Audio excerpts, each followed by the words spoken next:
जय हो।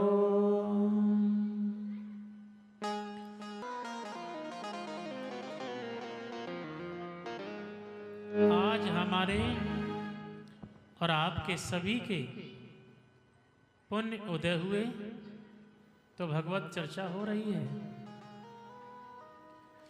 जब पाप कम होते हैं और पुण्य बढ़ते हैं तब ही भगवान की कथा सुनने को मिलती है। तो आप समझ लीजिए कि आपके पाप कम हो गए हैं, इसलिए आप यहां तक आए। अगर आपके पास पाप होते तो नहीं आ पाते।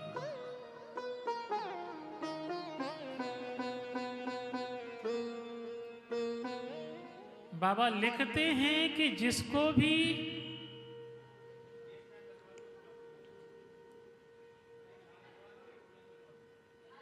कथा सुननी है वो सबसे पहले श्रद्धा लाए। क्या लाए? श्रद्धा। जे श्रद्धा समबल रहित नहीं संतन कर साथ, तिन कहूँ मानस अगम अति, जिन्हि न प्रिय रघुनाथ। बाबा कह रहे हैं कि जिसके अंदर श्रद्धा नहीं है, संतों का साथ नहीं करता, उसके लिए सपने में भी सुख की प्राप्ति नहीं होती। जिसको भगवान श्री राम प्रिय नहीं है, इसलिए श्रद्धा लाइए, विश्वास लाइए, भक्ति लाइए और भगवान से प्रेम होना चाहिए। तो आपको क्या मिलेगा? सुख मिल जाएगा। जीवन में हम किसके लिए भाग दौड़ कर रहे हैं? किस लिए सुबह से शाम तक दौड़ रहे हैं? सुख के लिए। हमें सुख मिल जाएगा। हर जीव, हर प्राणी सुख चाहता है, सुख मिले। सुख मिलेगा कैसे? सुख मिलता है जैसे मछली को सुख कहां मिलता है? पानी में।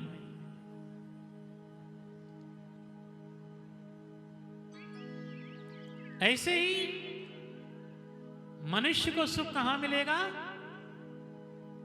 भगवान की शरण में। और भगवान की शरण लेने के बाद भी अगर शांति नहीं मिली, आनंद नहीं आया,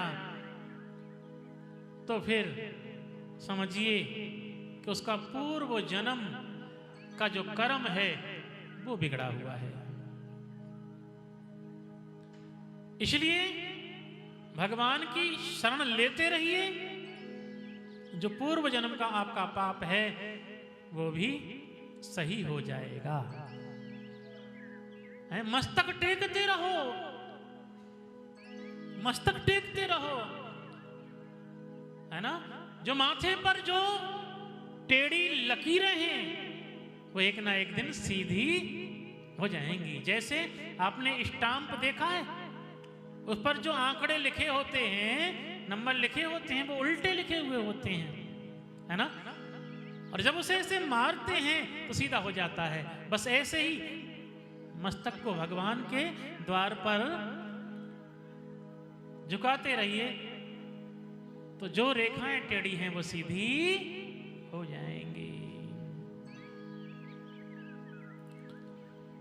बाबा ये भी कह रहे हैं कि बहुत कठिन है ना। भगवान का नाम, भगवान की शरणागति बहुत कठिन होती है।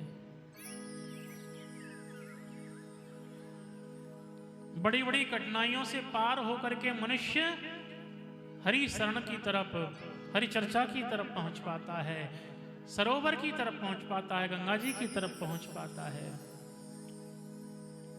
इसलिए और फिर भी जाता है व्यक्ति तो वहां की कुछ लोग निंदा करने वाले मिल जाएंगे। कौन मिल जाएंगे? निंदा करने वाले मिल जाएंगे। इसलिए निंदा से घबराना नहीं है, करने दो। आपको तो केवल अपना कार्य करना है। बाबा कह रहे हैं कि ये सारे दुख, सारी परेशानियां उसको नहीं परेशान करती। किसको? जो भगवान श्री रामचंद्र जी की चरणों की वंदना करता है, उन पर दृष्टि रखता है, तो भगवान श्री राम जी की कृपा दृष्टि अपने आप उसके ऊपर हो जाती है और वो व्यक्ति ऐसी आपदाओं से बच जाता है। और वो फिर स्नान कर लेता है। सोई सादर सर मज्जन करई, महाघोर त्रेताप नजरई। ऐसा व्यक्ति ही उस राम कथा रूपी सरोवर में स्नान कर पाता है। और कह रहे हैं कि जो इस सरोवर में स्नान करना चाहे उसे सत्संग से शुरुआत करनी चाहिए। कहां से? सत्संग से शुरुआत करे वो।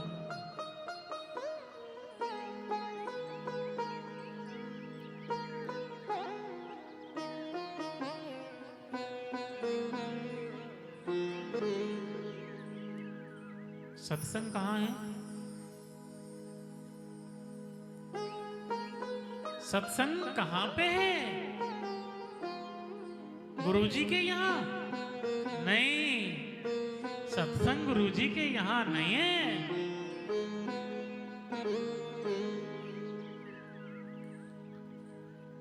सत्संग कहां मिलेगा आपको? बहुत जगह देखा मैंने, लोग कहते हैं, माताएं भी कहती हैं, हम कहां जा रहे हैं? सत्संग में जा रहे हैं, है ना। सत का मतलब सत्य, संग का मतलब साथ। हम सत्य का साथ करने के लिए जा रहे हैं, इसका अर्थ ये निकलता है। लेकिन आप गलत समझ जाते हैं कि कोई साधु सत्संग कर रहे हैं, भजन गा रहे हैं, कीर्तन गा रहे हैं, तो वो सत्संग हो गया। बहुत लोगों ने सत्संग के नाम पर धंधा बना रखा है, नाम सत्संग का हो गया है। पूजा किसकी हो रही है? मनी राम जी की, धनी राम जी की पूजा हो रही है ना। तो सत्संग का अर्थ यही है कि आप सत्य के साथ रहें तो आपका सत्संग होता रहेगा। आप घर में रहें या बाहर रहें या मंदिर में रहें तो आपका सत्संग है। घर में भी आप सत्य ही बोलिए, सत्य ही चुनिए, तो आपका सत्संग है।